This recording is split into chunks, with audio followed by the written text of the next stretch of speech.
Dunia per-YouTuban itu sebetulnya nggak jauh beda seperti kita di zaman dulu.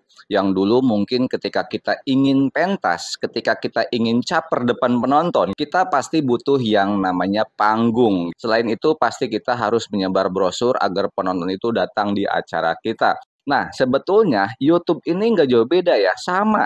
YouTube ini ibarat sebuah panggung yang dimana kalau bedanya mungkin kalau sekarang YouTube itu gratis ya. Kalau dulu mungkin kalau kita ingin sewa panggung gitu kan, itu pasti nyewa bayar gitu ya. Tapi YouTube ini sudah gratis, yang dimana kita tinggal upload aja gitu. Akan tetapi, walaupun YouTube itu gratis, tapi YouTube itu memiliki aturan-aturan yang sangat-sangat berlaku.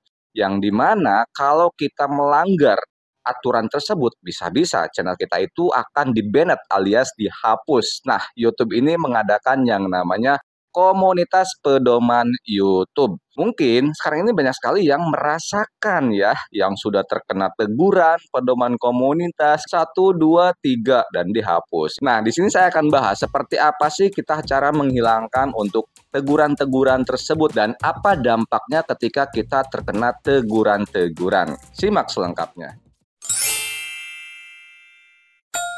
Tentang pedoman komunitas YouTube yang ini sangat-sangatlah riskan bagi para YouTuber pemula. Karena yang tadi awal dikatakan, kalau kita terkena teguran 3 kali, itu pasti channel kita akan di-banned. Yang dimana mungkin kita sudah lama-lama ya, sudah lama berjalan menjadi YouTuber, tapi nggak taunya channel kita di-banned. Itu pasti rasanya gimana gitu ya. Nah, di sini alangkah baiknya ketika teman-teman berawal menjadi YouTuber harus paham terlebih dahulu apa aja sih isi tentang pedoman komunitas YouTube tersebut. Sebelum kita menginjak tentang isi dari pedoman komunitas, di sini saya ajak teman-teman dulu tentang dasar-dasar pedoman komunitas YouTube. Yang ini ada beberapa tingkatan, yaitu adalah teguran pertama, teguran kedua, teguran ketiga. Dan di awal-awal sebelum mendapatkan keteguran, itu ada yang namanya peringatan.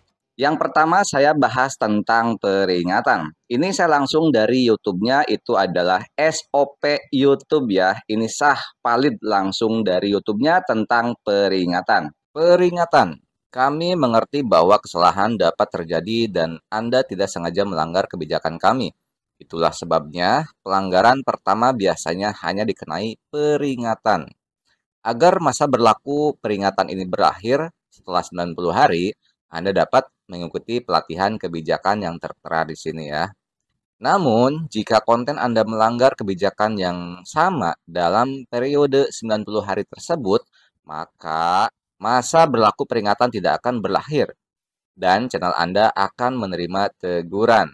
Dan di sini YouTube mengatakan, terkadang satu kasus penyalahgunaan berat akan mengakibatkan penghentian channel tanpa peringatan. Namun jika menurut Anda kami salah, Anda dapat mengajukan banding terhadap peringatan tersebut. Peringatan ini tidak berdampak apapun pada channel kita. Jadi kita masih bisa tetap upload di dalam jangka peringatan. Dengan kata lain, yang sudah diberikan jangka oleh YouTube yaitu 90 hari ataupun selama 3 bulan, kita harus lebih berhati-hati dalam membuatkan konten. Karena jika tidak, maka kita akan dikenakan teguran pertama.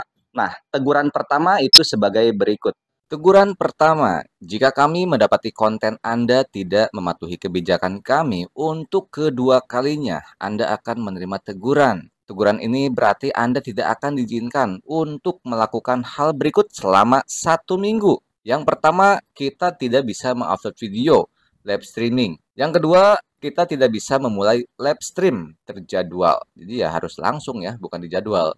Yang ketiga, menjadwalkan video untuk ditayangkan secara publik. Ya kan nggak bisa upload. Lalu yang keempat, membuat Premiere. Ya kan nggak bisa upload. Lalu kita tidak bisa menambahkan cuplikan ke Premiere atau live stream mendatang. Lalu kita tidak bisa membuat thumbnail custom atau postingan komunitas. Lalu kita tidak bisa membuat, mengedit, atau menambah kolaborator ke playlist. Dan yang terakhir, kita tidak bisa menambah atau menghapus playlist dari halaman tonton menggunakan tombol simpan. Jadi ini mah udah kayak di freeze ya, dibekukan gitu ya selama 1 minggu. Nah, lanjut di sini setelah periode 1 minggu, kami otomatis memulihkan hak istimewa penuh. Tapi teguran akan tetap ada di channel Anda selama 90 hari. Teguran pertama ini hampir mirip seperti yang peringatan tadi. Tapi bedanya untuk teguran pertama ini, tadi dikatakan kita tidak bisa mengakses ataupun kita tidak bisa mengupload video selama seminggu. Tapi jangka teguran itu akan tetap berjalan sampai masa waktunya. Lalu gimana kalau belum waktunya kita habis tegurannya itu dan kita melakukan pelanggaran lagi? Nah, maka artinya kita akan mendapatkan teguran yang kedua. Lalu gimana kalau kita melanggar lagi? Ya udah, itu namanya teguran ketiga dan channel kita itu benar-benar dihapus dari YouTube. Nah, gimana kalau kita sudah mendapati terkena teguran 3 yang artinya channel kita itu dihapus. Nah, kita bisa mengajukan banding ya, ditakutkan YouTube itu salah mengreview video kita yang mungkin itu bukan tentang teguran, tapi YouTube itu mengatakan teguran. Nah, di sini kita bisa banding yang formatnya sudah disediakan oleh si YouTube. Lanjut, apa sih yang harus kita lakukan ketika kita mendapati teguran dari YouTube? Yang harus teman-teman perhatikan untuk pertama kali itu adalah jangan lupa suruput kopi hidung heula gitunya biar enggak terkena teguran. Biar nggak tegang lah nonton Bang Metrik di tadi ngomong bae Bang Metrik gitu kan. Kita seruput saeutik mah nya. Bismillahirrahmanirrahim. Ah, mantul. Oke, kita lanjut ya. Tadi sampai mana tadi ya? Nah, kalau kita terkena teguran, yang paling pertama kita harus patuhi dulu yang namanya pedoman komunitas YouTube. Nah, ini banyak sekali ya, nanti saya akan bahas di depan ya. Lalu yang kedua adalah ya menunggu frekuensi ataupun jangka teguran tersebut yang tadi dikatakan 90 hari. 3 bulan gitu kan. Artinya kita harus lebih berhati-hati dalam mengupload video. Nah, selanjutnya di sini saya akan berikan ini pengalaman-pengalaman ya, termasuk dari saya juga, termasuk dari teman-teman saya juga yang ini terkena teguran, biar teman-teman bisa terhindar dari yang namanya teguran. Ada banyak sekali yang dikatakan oleh si YouTube tentang pedoman komunitas ini. Yang kalau kita baca satu persatu itu pastinya agak panjang ya, pasti lama dan juga bikin mumet gitu kan. Nah, di sini saya akan berikan ini pengalaman-pengalaman saja yang mungkin sudah dialami dan juga tidak disadari, tapi kok kena teguran ya. Yang pertama itu jangan kita upload tentang aplikasi yang itu crack gitu ya. Lalu yang kedua, konten kekerasan. Dan ini yang terakhir, banyak sekali yang merasakan ketika sudah mendapati teguran, itu kok biasanya channel malah sepi. Apakah itu dampak dari terkena teguran? Jawabannya tidak. Karena tadi dikatakan bahwasanya ketika kita mendapati teguran itu tidak dikatakan bahwasanya channel kita akan sepi ya. Itu tidak dikatakan.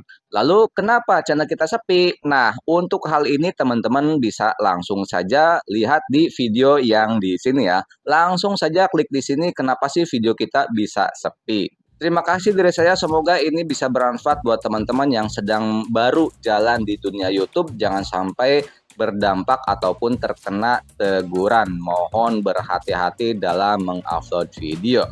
Terima kasih, sampai jumpa di konten-konten saya selanjutnya dan salam sukses buat kita bersama.